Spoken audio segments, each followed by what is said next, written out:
अस्सलाम वालेकुम, मैं हूं इमरान वसीम।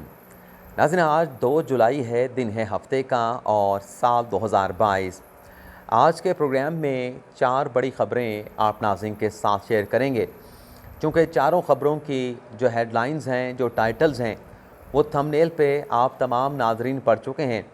तो आज के प्रोग्राम का हम पहली ख़बर से गुफ्तगू का बाकायदा आगाज़ करेंगे। लेकिन इससे पहले आप दोस्तों से दरख्वास्त करेंगे कि चैनल को सब्सक्राइब कर लें और बेल आइकॉन का बटन भी ज़रूर प्रेस करें। नाज़रीन, आज के व्लॉग की हमारी पहली ख़बर महंगाई के इशू पे है। जैसा कि आप नाज़रीन जानते हैं कि अगर पाकिस्तान में पेट्रोल की कीमत में इजाफ़ा कर दिया जाए, डीज़ल की कीमत में, बिजली की कीमत में और गैस की कीमतों में, तो इसका इफ़ेक्ट ये पड़ता है कि जितने भी प्रोडक्ट हैं, ख़ास तौर पे जो अशिया खुर्दनोश हैं, उनकी कीमतों में भी इजाफ़ा हो जाता है। और रिसेंट पास में मौजूदा हुकूमत की जानिब से जो पेट्रोल, गैस और बिजली की कीमतों में इजाफ़ा किया गया है, अब नाज़रीन उनके जो असरात हैं वो सामने आना शुरू हो गए हैं। इदारा शुमारियत की जानिब से नाज़रीन जो स्टेट जारी किए गए हैं, जो इदाद-ओ-शुमार जारी किए गए हैं, उसके मुताबिक नाज़रीन वो तजर्बाकार, वो पुराने खिलाड़ी जो इमरान ख़ान के दौरे हुकूमत में महंगाई के इशू को लेके उनके ख़िलाफ़ लॉन्ग मार्च कर रहे थे, उन तजर्बाकारों ने पाकिस्तान में जो महंगाई का गुज़िश्ता 13 साल का रिकॉर्ड है, उस रिकॉर्ड को नाज़रीन तोड़ दिया है। उस रिकॉर्ड को तजर्बाकारों की टीम ने ब्रेक कर दिया है। और इदारा शुमारियात के मुताबिक जो नए स्टेट सामने आए हैं, उसके मुताबिक पाकिस्तान में जो महंगाई की शरह है वो 21.3% तक पहुँच गई है। और इन इदाद-ओ-शुमार में नाज़रीन ये भी बताया गया है कि 13 साल पहले कोई ग़ालिबन साल 2009 में महंगाई की शरह जो है वो 21% से कुछ ज़्यादा हुई थी। लेकिन इन तजर्बाकारों के दौर में तजर्बाकारों की टीम ने इस महंगाई की शरह को 21.3% तक पहुंचा दिया है। और ये नाज़रीन जो महंगाई हुई है,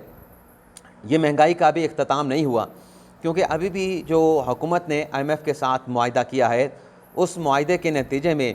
अभी भी हुकूमत की जानिब से पेट्रोलियम मसनूआत की कीमतों में मज़ीद इजाफ़ा किया जाएगा, बिजली की कीमत में इजाफ़ा होगा, गैस की कीमत में इजाफ़ा होगा। तो इसके नतीजे में ये जो महंगाई है, ये पता नहीं पिछले कितने सालों का जो है वो आइंदा आने वाले दिनों में रिकॉर्ड तोड़ देगी। अच्छा, इसमें जो एक अलमिया है, डायलेमा है या बदकिस्मती कह लें कि चलें, पेट्रोल की कीमत का ताल्लुक़ तो इंटरनेशनल मार्केट के साथ है, बिजली की कीमत भी इसलिए बढ़ा दी जाती है क्योंकि पेट्रोल बढ़ गया है, फ्यूल महंगा हो गया है, तो बिजली बढ़ानी पड़ेगी। गैस इंटरनेशनल मार्केट में बढ़ गई है, IMF का मुतालबा है, उसकी कीमतों को भी बढ़ाना पड़ेगा। लेकिन ये देखा गया है कि कोई ऐसा मैकेनिज़्म नहीं है, कोई ऐसी मॉनिटरिंग नहीं है कि अगर पेट्रोल, बिजली और गैस की कीमतों में इजाफ़ा हो रहा है तो क्या उस शरह के एतबार से अशिया खुर्दनोश जो कि हर शख्स की बुनियादी ज़रूरत है, रोज़ाना की बुनियाद पर यानी रोज़मर्रा की ज़रूरत है, क्या उसी शरह से उन अशिया खुर्दनोश की कीमतों में इजाफ़ा हो रहा है? तो पेट्रोल, गैस और बिजली की कीमतों पर तो हुकूमत का कंट्रोल नहीं रहा, क्योंकि इंटरनेशनल मार्केट में उनकी कीमतें बढ़ रही हैं। लेकिन ये जो अशिया खुर्दनोश हैं, जो हमारी लोकल प्रोडक्ट्स हैं, उनकी कीमतों में क्यों इजाफ़ा हो रहा है? और उनकी कीमतों पर किसी किस्म का मैकेनिज़्म, कोई मॉनिटरिंग, कोई चेक ना होने की वजह से आवाम जो है उनकी जेबों पर डबल जो है वो बर्डन पड़ रहा है, बोझ पड़ रहा है। अब देखते हैं कि आइंदा आने वाले दिनों में जो मज़ीद हुकूमत की तरफ से बिजली, गैस और पेट्रोलियम मसनूआत की कीमतों में इजाफ़ा किया जाएगा, तो उन्हें कैसे कंट्रोल किया जाएगा? उनकी कीमतों में इजाफ़े के बाद जो महंगाई का एक नया तूफ़ान आएगा, वैसे तो अभी जो तूफ़ान आया है उसने आवाम की चीखें निकलवा दी हैं, लेकिन आगे चल के इन चीखों को कैसे कम करना है, महंगाई को कैसे कंट्रोल करना है, देखते हैं कि तजर्बाकारों की टीम जो अब तक हमें बज़ाहिर नाकाम नज़र आती है, बल्कि नाकाम नज़र आती है, आइंदा आने वाले दिनों में वो इस सारी सूरत हाल को कैसे कंट्रोल करते हैं। अब दूसरी जो हमारी ख़बर है, जो $4 बिलियन का अवाम के साथ धोखा हुआ, उस पर तो आगे चल के बात करेंगे, लेकिन ये गिरफ़्तारियों का मामला क्या है और चौधरी बरादरान के गिर्द घेरा कैसे तंग हुआ है, इस खबर की डिटेल आप नाज़रीन की खिदमत में पेश करेंगे। ख़बर नाज़रीन ये है कि जो FIA में चौधरी मोहन सलाई के ख़िलाफ़ जो मनी लॉन्ड्रिंग का मुकदमा दर्ज किया गया, उसकी जो इन्वेस्टिगेशन चल रही है, ख़बर नाज़रीन ये है कि FIA ने फ़ैसला किया है कि जो परवेज़ इलाही मोहन इलाही के दाएँ बाएँ जो उनके हीरे हैं, जो फ्रंट मैन हैं, जिनके नाम पर रहीम यार खान शुगर मिल के शेयर खरीदे गए, उनको गिरफ़्तार करने का फ़ैसला किया गया है। उसमें नाज़रीन दो नाम सामने आए हैं। एक तो मोहम्मद ख़ान भट्टी का नाम सामने आया है। ये जो नाज़रीन मोहम्मद ख़ान भट्टी हैं, ये पंजाब असम्बली के मुलाजम हैं, ऑलरेडी ज़मानत पर हैं, लेकिन FI ने फ़ैसला किया है कि जैसे ही इनकी अबूरी ज़मानत ख़त्म होगी तो फिर इन्हें गिरफ़्तार किया जाएगा। दूसरे जो नाज़रीन मुलज़म हैं वो वाजिद अहमद हैं, जिनकी गिरफ़्तारी का FI ने फ़ैसला किया है और इनसे मुतल्लिक़ बताया गया है कि रहीम यार खान शुगर मिल में इनके 9.65% शेयर हैं और ये भी सरकारी मुलाजिम हैं। इससे पहले नाज़रीन जो नवाज़ भट्टी को गिरफ़्तार किया गया, वो भी इसी शुगर मिल के स्कैंडल में, उनसे मुतल्लिक़ बताया गया कि वो भी दर्जा दोयम के मुलाजिम थे और उनके नाम के ऊपर रहीम यार शुगर मिल के जो है वो 31% जो है वो शेयर खरीदे गए। अब आप देख लें कि दर्जा दोयम का जो मुलाजिम है उसके पास 31% शेयर हैं और जो एक और मुलाजिम है पंजाब असम्बली का मोहम्मद ख़ान है, वाजिद अहमद हैं, उनके नाम के ऊपर भी अच्छे खासे शेयर जो है वो ख़रीदे गए हैं। तो ये मुलाजमीन करोड़ों रुपए के ये शेयर किस तरीके से शुगर मिल के ख़रीद सकते हैं, अब ये तहकीकात में पता चलेगा कि मोने सिलाई के ख़िलाफ़ जो मुकदमा है और ये जो उनके फ्रंटमैन बेनामीदार सामने आए हैं, इसमें कितनी हकीकत निकलती है, क्या शवाहिद सामने आते हैं, ये सारी डिटेल आपके साथ हम शेयर करेंगे। लेकिन इसके साथ साथ आपके साथ एक और ख़बर भी शेयर करें कि ये दो लोग तो गिरफ़्तारी के रडार पे आगे हैं, जो कि हमजा शहबाज शरीफ के राइट और लेफ़्ट के फ्रंटमैन हैं। दो और लोगों को भी गिरफ़्तार किया गया है, लेकिन उन्हें गिरफ़्तार नाज़रीन किया गया है जो फ़रा गोगी का मुकदमा है, जिसकी अब एंटी करप्शन भी तहकीकात कर रहा है पंजाब का महकमा। उसमें नाज़रीन एक नया केस सामने आया है कि फैसलाबाद का जो इंडस्ट्रियल जोन है, इकनॉमिक जोन है, वहाँ पर कहा जा रहा है कि जो 60 करोड़ का एक 10 एकड़ का प्लॉट था, वो 8 करोड़ में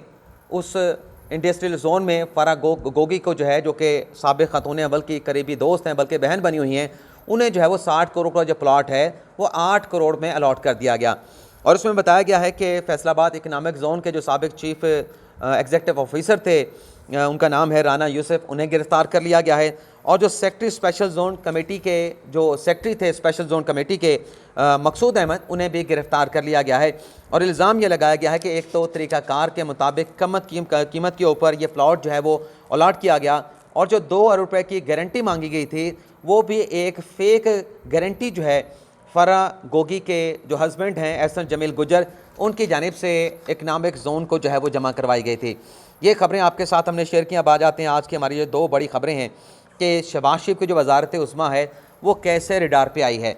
नाज़रीन कल भी ख़बरें सामने आई, परसों शेख रशीद साहब का भी एक स्टेटमेंट सामने आया जिसमें उनकी जानिब से ये कहा गया कि सदर मुमलिकत आरिफ अलवी जो हैं वो वज़ीर आज़म शहबाज शरीफ को एतमाद का वोट लेने का कह सकते हैं।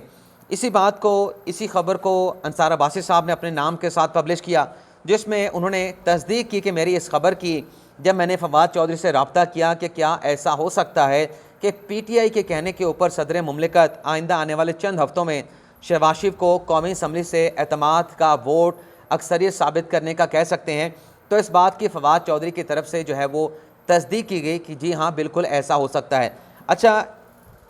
ये क्यों हो रहा है? ये खान साहब की एक सियासी चाल है, खान साहब की नई हिकमत अमली है कि शहबाज शरीफ की वज़ारत उज़्मा को एक क्वेश्चन मार्क की ब्रैकेट्स में लाया जाए, क्योंकि अब तहरीक इंसाफ ये समझ रही है कि जो तासुर मिल रहा है, जो अवामी नेशनल पार्टी के लीडरान के स्टेटमेंट सामने आ रहे हैं, जो MKM के लीडरान के स्टेटमेंट सामने आ रहे हैं, तो ग़ालिबन वो एक्सपेक्ट करके बैठे हैं कि इनके जो इख्तलाफात सामने आ रहे हैं आइंदा आने वाले दिनों में ये इख्तलाफात मज़ीद बढ़ जाएंगे, जिसके नतीजे में कौमी असम्बली के ऐवान में वज़ीर आज़म शहबाज शरीफ अपनी अक्सरियत खो बैठेंगे और जब ये सूरत हाल पैदा होगी तो सदर मुमलिकत शहबाज शरीफ को एतमाद का वोट लेने को कहेंगे। अब कॉन्स्टिट्यूशनल पोजीशन क्या है वो आपके साथ हम शेयर कर लें, क्योंकि हमने देखा है कि बहुत सारे ऐसे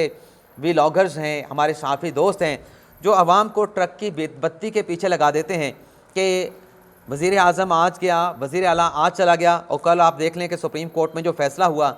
हमजा शहबाज शरीफ को नहीं हटाया गया, लेकिन जो हमारे दोस्त साथी थे उनके थॉट्स के साथ, उनकी आइडियोलॉजी के साथ हमारा क्योंकि इख्तलाफ इसी बात पर रहता है कि आप ऐसे ऐसे सब्ज़ बाग दिखाते हैं, ऐसी ऐसी आप थ्योरियाँ घड़ के लाते हैं जिनका हकीकत के साथ दूर दूर तक कोई ताल्लुक़ नहीं होता। अब आपके साथ मैं हकीकत रख देता हूँ कि क्या अगर एतमाद का वोट लेने का कहते हैं हमारे सदर साहब जो हैं शहबाज शरीफ को, क्या उन्हें उसमें कोई मुश्किल दरकार होगी? अगर नाज़रीन आइन का आर्टिकल 91 निकाल के आप पढ़ें, उसमें ये लिखा गया है कि वज़ीर आज़म का इंतखाब कैसे होगा और फिर वज़ीर आज़म के इंतखाब से मुतल्लिक़ कितने वोट हासिल करने होंगे। तो 91 आर्टिकल के सब क्लास 4 में लिखा गया है कि वज़ीर आज़म बनने के लिए ऐवान जो है, कौमी असम्बली का जो ऐवान है, उसके टोटल मेंबर की, यानी टोटल मेंबर का लफ्ज़ सब क्लॉज में आर्टिकल 95 की सब क्लास 4 में लिखा गया है कि टोटल मेंबर की अक्सरियत जो है वो वोट देगी तो वज़ीर आज़म मुंतखब होगा। लेकिन ये जो एतमाद का वोट है नाज़रीन, ये आर्टिकल 91 की सब क्लास 7 के तहत लिया जाता है। उसमें नाज़रीन ऐसी शिक नहीं है कि ऐवान की टोटल मेजॉरिटी के टोटल मेंबर की जो मेजॉरिटी है उसकी अक्सरियत जो है वो शहबाज शरीफ को साबित करनी होगी, बल्कि उसकी जो राइटिंग है, उसका जो मैटर है, उसको अगर पढ़ा जाए, मैंने खोला था लेकिन पता नहीं कहाँ गायब हो गया, तो उसके मुताबिक नाज़रीन ये है फैक्चुअल पोजीशन, बल्कि मेरे पास आ गया कि अगर एतमाद का वोट लेने का सदर आरिफ अलवी वज़ीर आज़म को कहते हैं तो उन्हें टोटल मेंबर की मेजॉरिटी नहीं बल्कि ऐवान में जो लोग मौजूद होंगे, मेंबर मौजूद होंगे, उनकी अक्सरियत का जो है वो एतमाद का वोट लेना होगा। मैं आपको जो सब क्लॉज 4 है वो आपको पढ़ के दिखा देता हूँ, जो कि वज़ीर आज़म के इंतखाब से मुतल्लिक़ है। इसमें नाज़रीन लिखा गया है, the prime minister shall be elected by the vote of the majority of the total membership of the national assembly, यानी टोटल जो मेंबर होंगे उनकी मेजॉरिटी हासिल करनी होगी। अब जो एतमाद का वोट लिया जाता है नाज़रीन, वो आर्टिकल 95 की सब क्लॉज 7 के तहत लिया जाता है। उसमें नाज़रीन लिखा गया है, the prime minister shall hold the office during the player of the president but the president shall not exercise his power under this clause unless he is satisfied that the prime minister does not command the confidence of the majority of the member of the National Assembly, in which case he shall summon the National Assembly and require the Prime Minister to obtain vote of confidence from the Assembly। यानी इसमें लिखा गया है कि अगर prime minister सदर मुमलिकत ये समझें कि वज़ीर आज़म जो हैं वो एतमाद खो बैठे हैं ऐवान का, तो फिर उनको एतमाद का वोट लेने का कहेंगे। इसमें मेजॉरिटी की बात की गई है, इसमें टोटल मेंबर की मेजॉरिटी की बात नहीं की गई बल्कि ऐवान की मेजॉरिटी की बात की गई है। तो अगर ये सूरत हाल बनती है तो शहबाज शरीफ को एतमाद के वोट में अपनी अक्सरियत साबित करना होगी जितने लोग ऐवान में मौजूद होंगे। और ज़ाहिर सी बात है कि तहरीक इंसाफ तो कह रही है कि हमने रिज़ाइन कर दिए हैं, तो ऐवान कितने का बचा है वो भी आपके सामने है कि 131 अरकान उनके रिज़ाइन दे चुके हैं। 242 का ये 342 का ये ऐवान है, तो पीछे क्या बचते हैं, 220 बचते हैं। और उसके साथ साथ 20 मुनर्रफ अरकान भी हैं PTI के, वो भी अगर एतमाद का वोट लेने का कहते हैं सदर अलवी, तो उसमें वो 20 अरकान भी हिस्सा ले सकते हैं, क्योंकि जो आर्टिकल 63A है उसकी नाज़रीन रुकावट ये है कि पार्लियामेंट्री पार्टी ये फैसला करेगी और पार्लियामेंट्री पार्टी का जो लीडर है वो डायरेक्शन जारी करेगा। तो जब पार्लियामेंट में कौमी असम्बली के ऐवान में PTI की वहाँ पे वजूद ही नहीं है, PTI की वहाँ पर नुमाइंदगी नहीं है, वहाँ पे उनकी वो क्योंकि रिज़ाइन दे चुके हैं, तो उनका कोई पार्लिमानी लीडर भी नहीं और PTI की पार्लियामेंट्री पार्टी का भी कौमी असम्बली में वजूद नहीं इस्तीफ़े देने के बाद, तो ये लोग भी इन्हें कोई पार्लिमानी पार्टी या पार्लिमानी पार्टी का लीडर भी डायरेक्शन नहीं कर सकता कि अगर सदर मुमलिकत एतमाद का वोट लेते हैं तो ये वोट उन्हें नहीं डालेंगे, क्योंकि अब ये एक तरह से PTI के तो हैं लेकिन पार्लियामेंट्री पार्टी की या पार्लियामेंट्री लीडर की कोई डायरेक्शन इन पर जो है वो इम्पोज नहीं की जा सकती। अब आ जाते हैं, क्योंकि ये ट्रक की बत्ती वाली मैंने बात की है, तो दूसरी जो हमारी खबर है कि अवाम के साथ $4 बिलियन का धोखा, वो भी उसी के साथ मिलती जुलती खबर है। ऐसे अक्टूबर 2020 में एक खबर चली जिसमें कहा गया कि वजारत साइंस एंड टेक्नोलॉजी के जो वज़ीर हैं फवाद चौधरी, उन्होंने बरतानिया की एक कंपनी EGO के साथ एक $4 बिलियन का मुआहिदा किया है, जिसके तहत बरतानवी कंपनी पाकिस्तान में इलेक्ट्रॉनिक गाड़ियाँ के से मुतल्लिक जो है वो सरमायाकारी करेगी और ये $4 बिलियन की सरमायाकारी होगी। और इस एग्रीमेंट के ऊपर नाजरीन बड़े खुशी के शादियाने बजाए गए कि फवाद चौधरी साहब ने एक बहुत बड़ा कारनामा सर अंजाम दिया है। काश ये कारनामा सर अंजाम अमली तौर पे होता तो वाकई इसे सराहा जाना चाहिए था। और इसमें ख़बर में बताया गया था कि जो इलेक्ट्रिक गाड़ियाँ हैं वो इस्लामाबाद, लाहौर और कराची में चलेंगी। और इस MIU के साइन होने के बाद वजारत मवासलात को कहा गया था कि आप इस हवाले से फ़र्दर इक़दाम करें ताकि जो इलेक्ट्रिक गाड़ियाँ आएँ उन्हें अपनी फ्यूलिंग के सिलसिले में किसी किस्म की दिक्कत या परेशानी का सामना ना करना पड़े। अब खबर ये सामने नाज़रीन ये आई है, खबर ये सामने आई है कि 6 माह तक ये मुआहिदा होने के बाद तो फवाद चौधरी साहब ने कोई अमली इक़दाम ही नहीं उठाए। और फिर अब ये पता चला है कि जिस मुआहदे पर वो दस्तखत करके गए थे वो दस्तखत करना उनकी डोमेन में नहीं था। वो वजारत साइंस एंड टेक्नोलॉजी का डोमेन नहीं बल्कि वह वजारत